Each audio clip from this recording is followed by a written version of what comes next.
What if the purest form of love is the one that asks for nothing? Not your promises, not your attention, not even your presence. Have you ever met someone who loved you without needing you? Not because they didn't care, but because they trusted your freedom more than their own fear? Why does that kind of love feel so unsettling, yet so peaceful at the same time? Welcome to Stillness Unfolded, where we explore the quiet truths that transform the way we love, live, and awaken. In today's video, we'll uncover a teaching that challenges everything we've been told about love. We'll explore why real love doesn't cling, doesn't chase, and doesn't control, but instead offers two rare gifts: deep understanding and total freedom. Through Zen insight and a story you'll never forget, you'll begin to see love not as a chain, but as a path. A path where two people walk beside one another, not out of need, but out of choice. If that sounds like a kind of love you want to understand, then stay with me. Because what we'll explore in this video may change not only how you love others, but how you love yourself. Backhand index pointing right. If this message speaks to you, please give this video a like, consider subscribing to Stillness Unfolded, and share your reflections in the comments below. Your voice helps this channel grow and brings these teachings to more hearts. This video is filled with insight, story, and subtle truths, so watch it all the way through to receive the full depth of the message. Let's begin. Chapter 1. The Illusion of Love That Grips Too Tightly. From childhood, we're told that love should be loud, that it should prove itself through grand gestures, fiery declarations, and the kind of jealousy that shows you really care. We learn to equate being loved with being needed. We're taught that the one who truly loves you will fight for you, cling to you, never let you go. But what if that's not love, but fear disguised? In the modern world, love has become a performance, a spectacle that must be continuously validated through actions, words, or sacrifice. We fear silence in relationships. We dread distance. We panic at autonomy. So, we tighten our grip. We hold on harder. We think that love will slip away if we're not always trying to secure it. But the Buddha taught that clinging is the origin of suffering. What we try to grasp, we lose. Not because love itself disappears, but because our need to control it drives it away. When we grip too tightly, we confuse possession with devotion. When we demand proof, we confuse insecurity with passion. This isn't love, it's anxiety dressed in romantic language. True love, as Zen masters describe, does not suffocate. It does not bind. It allows. And in that allowance, it breathes. Love that controls is not love. It is fear of abandonment. Love that demands is not love. It is the ego's hunger to be seen, to be chosen, to be validated. We must ask ourselves, what are we truly holding on to when we say we can't let someone go? Is it the person? Or is it the image of what we think love should look like? Zen invites us to witness love not as a gripping hand, but as an open palm. When the hand is open, what stays does so by choice. What leaves does so by truth. In this openness, there is no drama, no desperation, only clarity. To love without clinging requires courage. It is a practice, not a feeling. A spaciousness cultivated by letting go of expectation and embracing impermanence. The love that endures is not the one that shouts the loudest. It's the one that allows the other to be, without fear, without pressure. It's quiet, but it's real. And in that quietness, something beautiful begins to bloom. Not dependency, not illusion, but presence. Chapter 2. The Nature of True Love, Two Unmistakable Gifts. So what does real love offer? Not a guarantee, not control, not a script of how things should go. Real love, as spoken of in Zen and Buddhist teachings, gives two gifts that cannot be faked, bought, or demanded. Understanding, freedom, that's it. No fireworks, no chains. Just a silent, steady presence that allows the other person to exist fully as they are. Understanding is not passive. It's not just hearing someone out. It's the willingness to truly see them without imposing your version of who they should be. In a world full of expectations, this kind of love is rare. Most people look at others through the lens of their own needs, their own unhealed wounds. They don't see the person, they see a role, a partner, a fixer, a mirror, a possession. But true understanding arises when we put aside our desires to change, mold, or influence, and simply bear witness to the other person's essence. To love someone like this is to say, I see you. I am not trying to fix you. I am simply here with you. Freedom, the second gift, is its natural companion. Without freedom, understanding becomes conditional. Freedom in love means giving space without resentment. It means letting go of the urge to bind someone to you with fear, guilt, or need. It's allowing them to choose you, not once, but every day, because they are free to leave, yet they stay. This is not weakness. It is strength born from trust. When someone stays in love not because they're trapped, but because they're free, that love becomes sacred. And when you know you can walk away, but you choose to remain, that's devotion in its highest form. These two gifts, understanding and freedom, form the very heart of awakened love. Not flashy, not possessive, but powerful in its stillness. They are the soil in which the deepest kind of connection takes root, not one of control, but of mutual presence. And from that presence, everything else arises, not through force, but through flow. Chapter 3, A Story of Silent Devotion. Let me share with you a parable that speaks louder than any lecture. There was once a man, full of dreams about love. He longed for someone who would choose him first, who would prove their love with daily affirmations, endless attention, and even sacrifice. Then he met her. She was calm, quiet, grounded. She didn't chase him. She didn't post declarations on social media. She didn't ask him to change or beg for affection. Instead, she simply remained. At first, this unnerved him. Was this love? Where was the fire? The obsession? The proof? So he asked her, "Do you love me?" She smiled and replied, "Do you need me to say it?" That answer left him unsettled. He had grown up believing love was something you constantly needed to earn, prove, and hold tightly to. But she was doing none of that. And still she stayed. In the days that followed, he searched for the clues he had been trained to recognize. There were no possessive texts, no frantic calls, no promises of forever, only her quiet presence, her attentive listening, her open silence. She was like a still lake, reflective, peaceful, yet deep. He began to feel unsure. Was she indifferent? Was she hiding her emotions? Or was it something else, something he wasn't used to? In his world, love had always been chaotic. It had always come with drama, intensity, even pain. Love had to chase and be chased. It had to demand, insist, and fight. This was different. He began testing her in subtle ways. Withholding attention, going silent for a day, sharing pieces of himself slowly to see if she would crave more. But she didn't flinch. She noticed his distance, but she did not react with desperation. She gave him space, not out of apathy, but out of respect. One evening, he turned to her and asked again, "Why don't you need more from me?" She looked at him and said softly, "Because love isn't about filling what's missing. It's about being whole beside someone else." Her words lingered in his mind for days. He realized something he had never questioned before. He had been seeking love to feel complete. He had expected someone else to prove his worth. He believed that love had to be earned through effort, sacrifice, or pain. But this woman wasn't playing that game. She wasn't offering a role to perform or a ladder to climb. She was simply there, steady, kind, unmoved by his highs and lows. And her love, though quiet, was unmistakable. He began to see how she listened, not just to his words, but to the space between them. How she never tried to correct him. How she didn't flinch when he expressed confusion, or doubt, or even anger. She held space for all of it. And yet, she never lost herself in the process. She didn't try to merge with him or mold herself to his needs. She stood firmly in who she was. Her love didn't rush toward him. It simply held its ground, open and unwavering. He had mistaken that steadiness for passivity, but it was strength. The kind of strength that doesn't grasp. The kind that doesn't beg to be seen, because it sees itself clearly already. It was then he began to understand. Perhaps love wasn't supposed to make you feel consumed. Perhaps it was meant to make you feel seen. And in that seeing, to feel safe.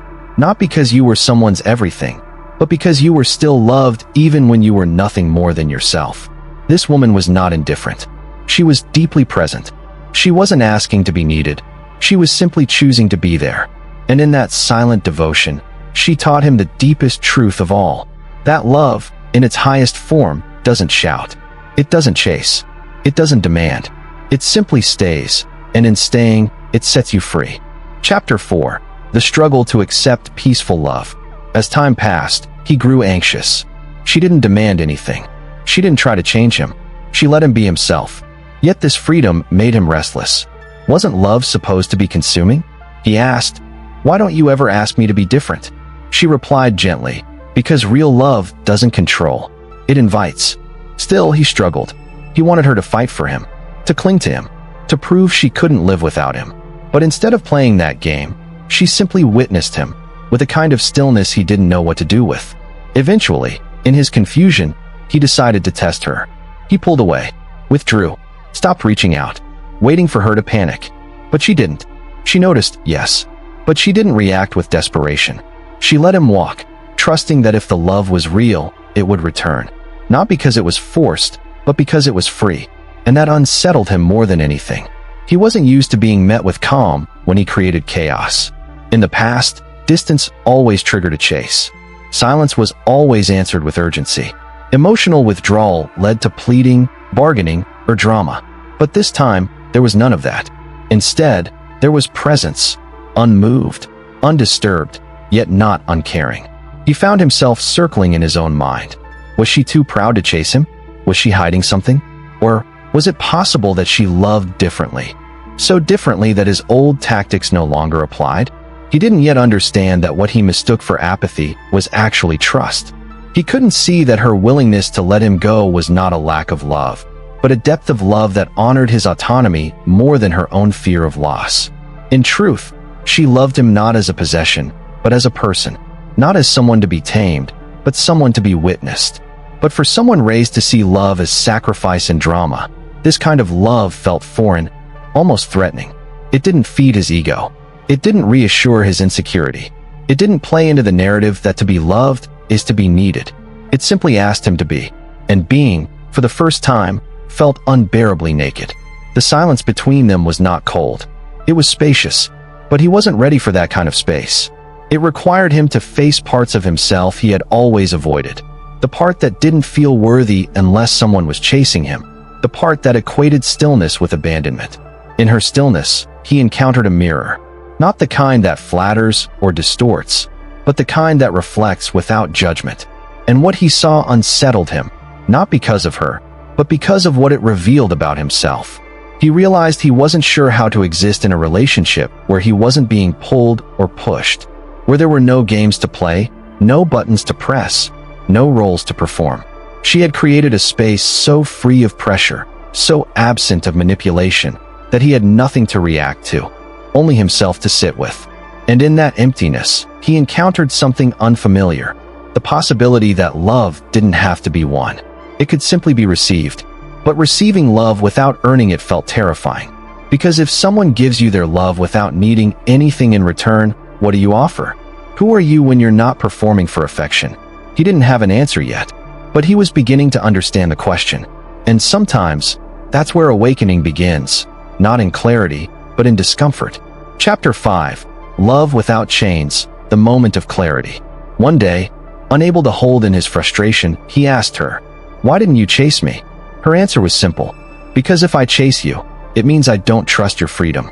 And if I don't trust your freedom, then I don't truly love you." That struck him deeply.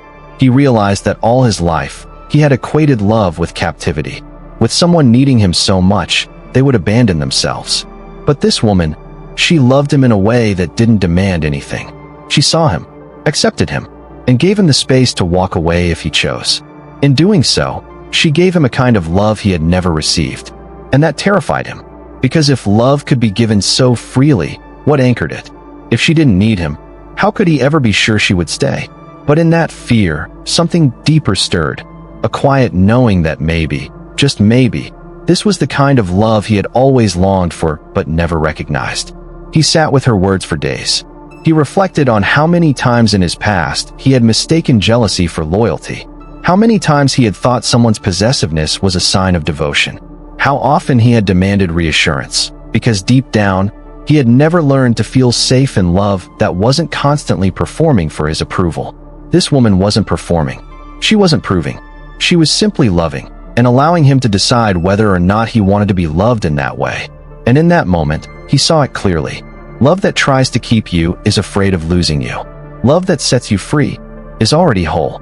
She trusted him, not because he was predictable or perfect, but because her love was not a strategy. It wasn't a negotiation. It was a way of being. Her love did not trap. It did not beg. It did not trade safety for sacrifice. It simply stood open, willing to be chosen, but never demanding to be. And for the first time in his life, he saw how deeply empowering that kind of love could be. Because when you are loved without being held hostage, you begin to meet yourself without armor.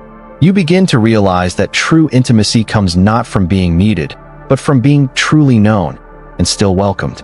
He had spent so much time trying to be necessary to someone, believing that necessity was love. But now he saw the truth. Necessity is dependency, and dependency breeds fear. Real love does not arise from lack. It arises from presence. She wasn't trying to fill a void. She wasn't waiting for him to complete her story. She had simply made space for him within hers, without pushing, without pulling. And in that spaciousness, he could feel something inside him begin to soften. He no longer felt the need to test her. He no longer craved the dramatic highs and lows that had defined his past relationships. The silence between them no longer felt like distance. It felt like depth. That was the moment of clarity. He realized that love without chains is not weaker, it is wiser. It does not panic when left alone. It does not collapse under silence. It waits without clinging.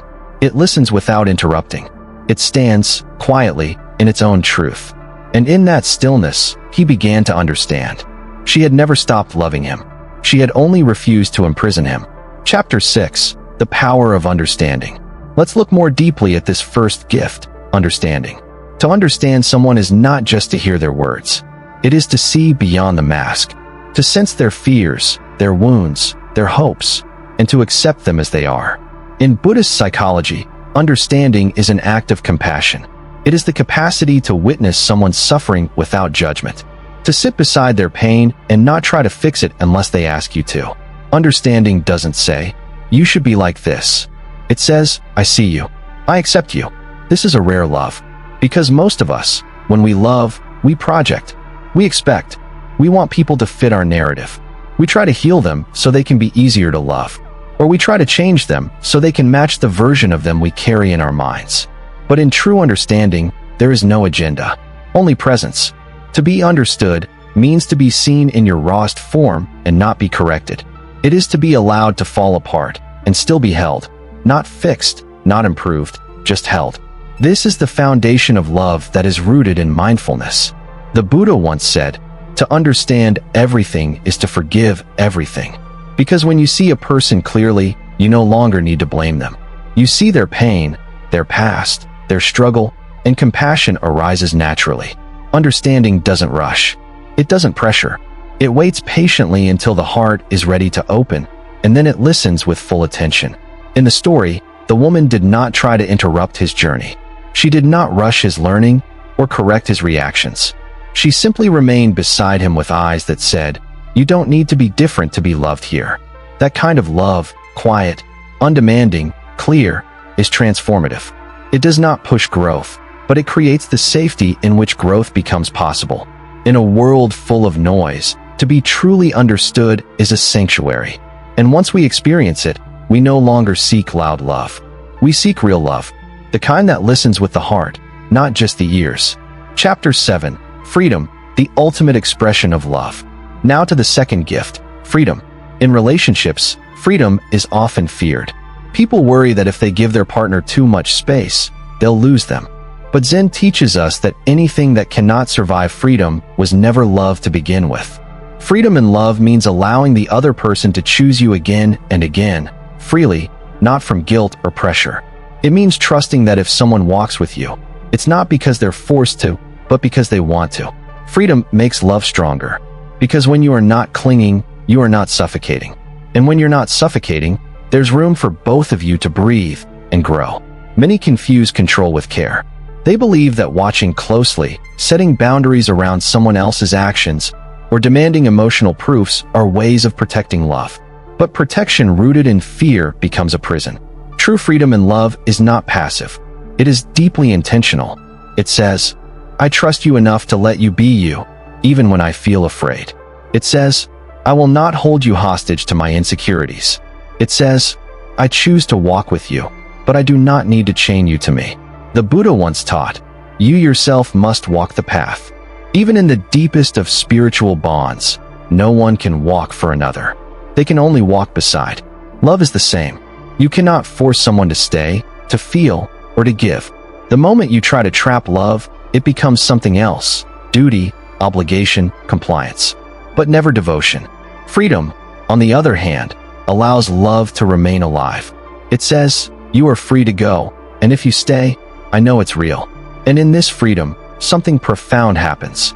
Love becomes more conscious, more honest, less about need, and more about truth. When someone knows they are free, yet they choose to be with you, not for comfort, not for fear, not for dependence, but for the joy of walking beside you, that is sacred. In the story, she never tried to control his emotions or manipulate his choices. She gave him the space to leave and the space to return. And when he did, it wasn't because she chased him. It was because she had created a love that was spacious, honest, and free. Freedom doesn't weaken love. It deepens it, because it's no longer about holding on, but about holding space. And that is a love worth staying for. Chapter 7. Freedom, the ultimate expression of love. Now to the second gift, freedom. In relationships, freedom is often feared.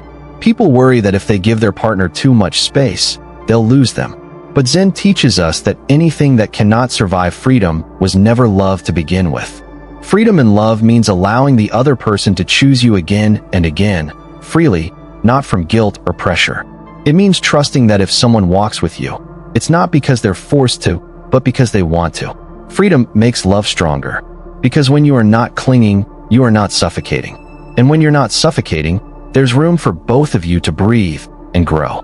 Most people think that to love is to hold on. But real love is like open hands, hands that do not grasp but gently support.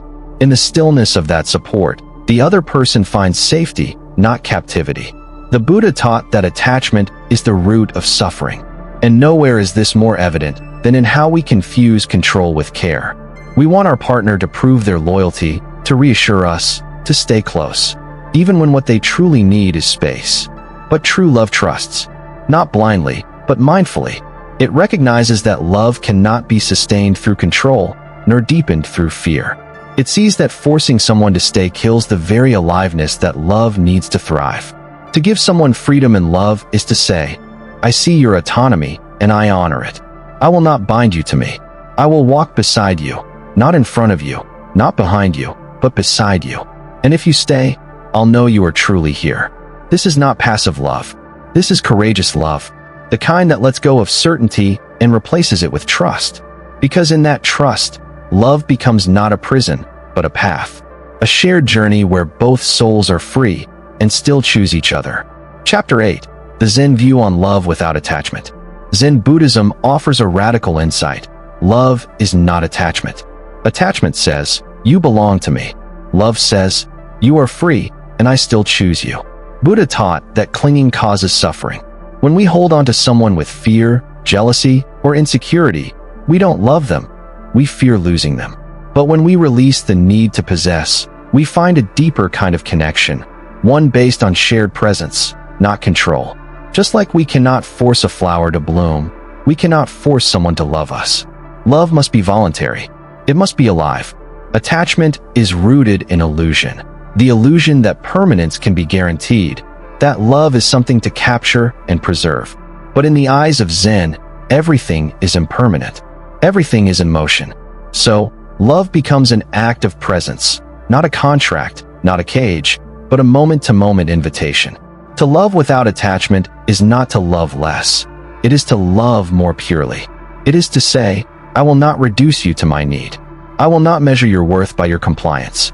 Instead, I meet you as you are. I do not hold you back, nor do I lose myself trying to hold on. This kind of love does not seek to complete the other person or to be completed. It is a union of two whole beings, walking beside each other, not to possess, but to witness. And in that witnessing, love becomes not a burden, but a blessing. Not a possession, but a practice. Not a chain, but a path. Chapter 9. The shift within the man. Returning to our story, the young man finally understood. He saw that she had never stopped loving him. She had simply loved him differently, with maturity, stillness, and depth. She had never tried to fix him. She had never tried to keep him. She had simply witnessed him. And by doing so, she gave him a space to come home to himself. One evening, he sat beside her and said, "I finally understand. You love me not by holding on, but by letting me be." She smiled. Exactly. Love isn't about keeping, it's about seeing. And that changed everything. In that moment, something within him softened. The armor he had carried for years, made of fear, pride, and old stories, began to fall away. Not because she demanded it, but because her presence allowed it. He realized that the love he had longed for wasn't the one that clung, but the one that accepted. The kind that doesn't beg for attention, but simply welcomes you back when you're ready to return. He saw, too, how his entire life had been shaped by the need to feel indispensable.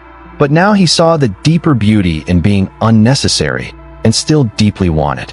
For the first time, he felt what it was like to be chosen by someone who didn't need him, but saw him. And in that seeing, he met a love that wasn't about losing or keeping, but about simply being. It was no longer about possession. It was about presence. And through that shift, he finally found peace, not just with her, but within himself. Chapter 10, applying this to our lives. So what can we take from this? In your own life, ask yourself, do you feel loved because someone understands you, or because they try to change you? Do you feel free in your relationships, or are you constantly trying to meet expectations? If you feel like love is a performance, it may not be real love. If you feel like you're being watched, corrected, molded, you may be loved for what you offer, not for who you are. But if you feel seen, if you feel accepted even in your uncertainty, if someone lets you be without fear, you may have found something rare, something sacred. In Zen, awareness begins with noticing. So start by noticing. How do you feel in the presence of those you love? Are you more yourself or less? Do you feel at ease in silence? Or do you fear it means something is wrong? Real love doesn't need constant noise to prove itself. It doesn't need tests or drama. Its presence is quiet, but unmistakable. And perhaps the most powerful question you can ask is this: do I love in a way that liberates? Or do I love in a way that limits? We are all capable of offering the two great gifts, understanding and freedom. But we must first give them to ourselves. When you stop trying to be lovable and start allowing yourself to be real, the love that finds you will not ask you to shrink, it will ask you to grow. And in that kind of love, you don't lose yourself. You finally return home to who you truly are. Chapter 11, Closing Reflection, Love that Liberates. Love that gives understanding and freedom is not weak, it is courageous. It does not beg. It does not threaten. It does not keep score. It simply stays, without holding. It listens, without demanding. It releases, without fear. And in that quiet kind of love, you find peace. The peace of knowing you are not loved for your usefulness, your performance, or your obedience. You are loved simply because you are. This is the love that liberates. The love that doesn't need to prove itself through grand gestures or desperate reassurance. It is steady, rooted, awake. It sees the other clearly, without the fog of projection. It lets the other be, without the chains of expectation. This kind of love may not be easy. It requires letting go of control. It asks us to sit with uncertainty. It demands presence over possession. But what it gives in return is rare, a space where both souls can breathe, where both can unfold without fear. To love in this way is to say, I do not need you to become anything for me to love you. I only need you to be. And to be loved in this way is to realize, I was never too much. I was never not enough. I was always just right to be loved, not someday, but now. May we all offer and receive a love that sets us free. Real love doesn't need to prove itself. It doesn't beg to be chosen or fear being left behind. It simply stays and gives space for both souls to breathe. If someone gives you understanding without judgment and freedom without fear, you've received a love that many spend a lifetime searching for. And if you can offer those two gifts in return, you're not just loving, you're awakening. Thank you for taking the time to explore this journey with me. If this touched something in you, please support Stillness Unfolded by liking this video, subscribing to the channel, and leaving your thoughts in the comments. I'd love to know, have you ever experienced a love that set you free? Your engagement not only nourishes this space, it helps us continue sharing content that brings more peace, more clarity, and more stillness into the world. Until next time, be present, be gentle, and above all, love without holding.